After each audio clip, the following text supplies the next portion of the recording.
Now, convener of F-SARS and Reform Police NG, Segun Awosanya, joins us now via Skype. Segalink, good morning. It's good to have you here this morning. Good morning. Thank you for having me on your show. So much has been going on. Hashtag F-SARS, and this morning, like I and my colleague were just having a conversation, it's no longer hashtag F-SARS, but hashtag F-SARS, not ban SARS. That is what, because we have a ban. If you check social media, that is what we're seeing trending this morning. They are saying that it's not a ban we want. It is ending the activities of SARS. So leading up to this, we see that in 2017, 2018, 2019, and now the government had made efforts to see that there be some sort of reforms in the activities of SARS, so much so it changed the name from SARS to F-SARS. But a lot has not changed. What is going to be different this time? Are you confident we'll see much changing? Well, I need to start by saying that the misplacement of the priorities of the government is actually taking a toll on the lives of citizens in Nigeria. When you say misplacement, how do you mean? The misplacement of priority in the sense that I do not see why an ad hoc program, a 28-year-old ad hoc program, should take priority over the 90-year history of the Nigerian police. If you're saying that SARS are now gods that we need to worship, you know, an ad hoc program that is not even backed by law should now be prioritized over a police institution that is suffering from dereliction, then there's a problem with the thinking faculties of those who make decisions. Because people are dying, and I don't see why citizens will die in the country, and we don't know how to, we are not thinking of how to actually mitigate the gap in between this decision that is causing. So you're saying that the route the government is taking with regards to banning is not the right direction? Exactly.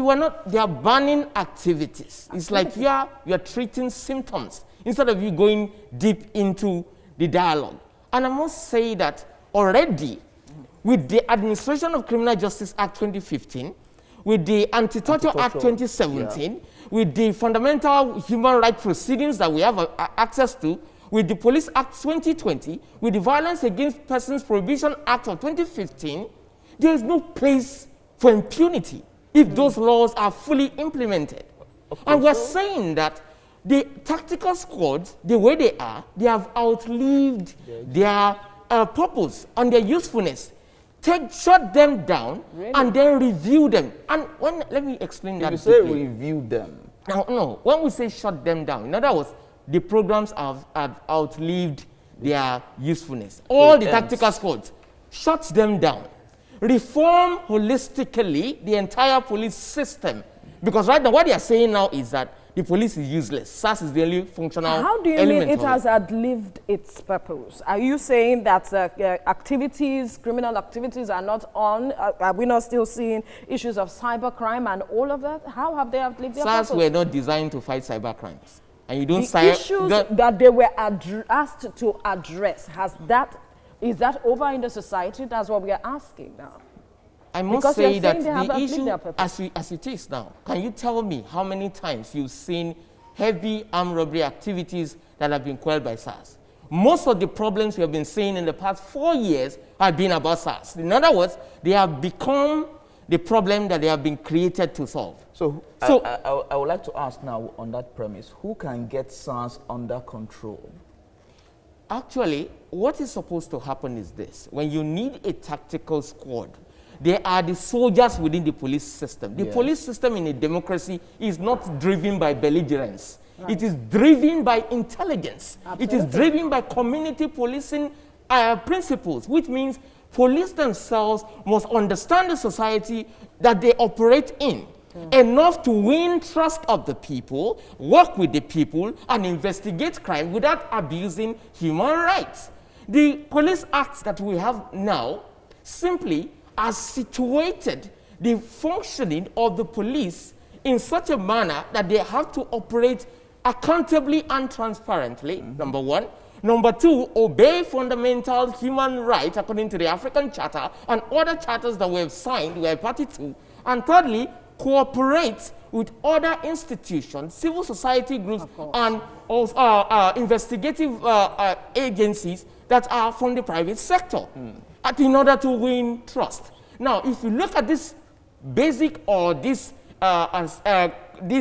objectives, major objectives in the police bill, the SARS cannot fit into this. Now, the issues you mentioned, accountability and trust, is one big issue in this case now, because over the years, we haven't seen justice being done and seem to be done, which a lot of Nigerians are calling for, and that would, a lot of Nigerians are saying, would have helped issues of building trust. Exactly. Now, the Inspector General of Police is saying that the commissioners of police will be held accountable for activities. So is that going to ensure accountability and transparency at the end of the day? Quickly. It is not going to, and I will repeat it. The protocol that was put in place now, that people are applauding ignorantly, is 2 years old. Okay. This was precisely what we put in place as in 2018 after the presidential order.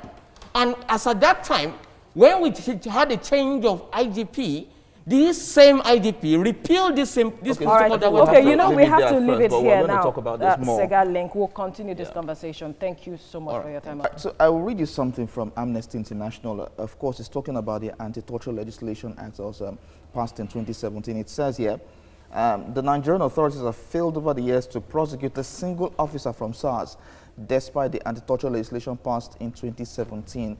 This has gone on for too long.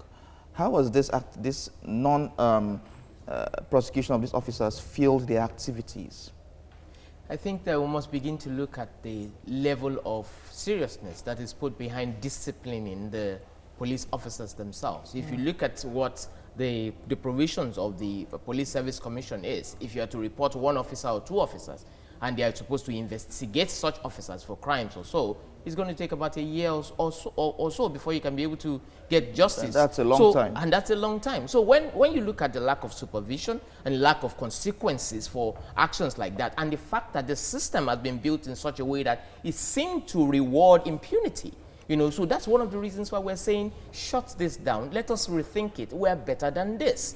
Because if police officers begin to see that impunity is being rewarded, there's no point being professionals. But some Nigerians are saying that this is a double-edged sword. If we shut it down, then what would be in place at the meantime to address the social issues that might come up? Are we saying that the police are useless?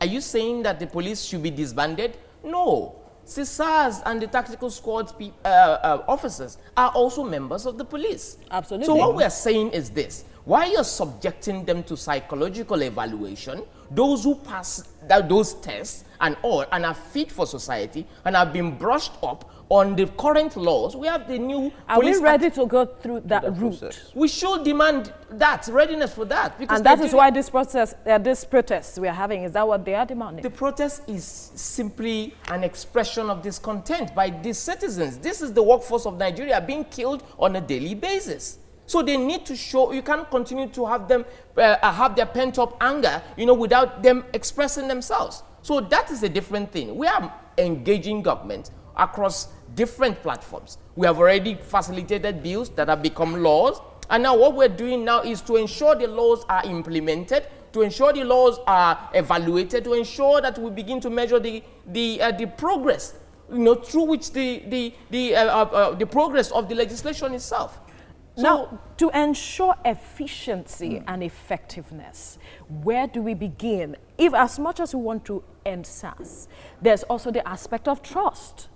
If that is not there, do you think that the efficiency and perhaps the effectiveness of whatever comes up at the end of the day will be achieved?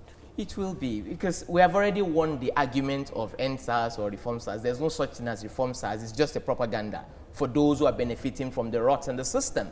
But the end SARS thing is an objective. The reform police NG is the end goal. So we have already agreed on ending impunity, Okay. which means every single thing that stands for impunity should be out of the system. While we have the police itself holistically to be reformed. And with that, we have the new Police Act, Absolutely. which begins to reposition the police system itself for enhanced How about service trust? delivery. Trust is an issue Trust as well. is already, see, wait, when you are, I've already narrated and enumerated the basic or the fundamental objectives of this bill. Okay. Number one, transparency and accountability. Number two, the upholding of fundamental human rights. Okay. And then number three, collaboration with the community, with the society, and with civil society organization, All right. which helps to win them trust. So once there is collaboration, we would see that trust built at the end of the day. Segun Awosanya, Segalink, thank you for your time Thank on the you. Breakfast Show.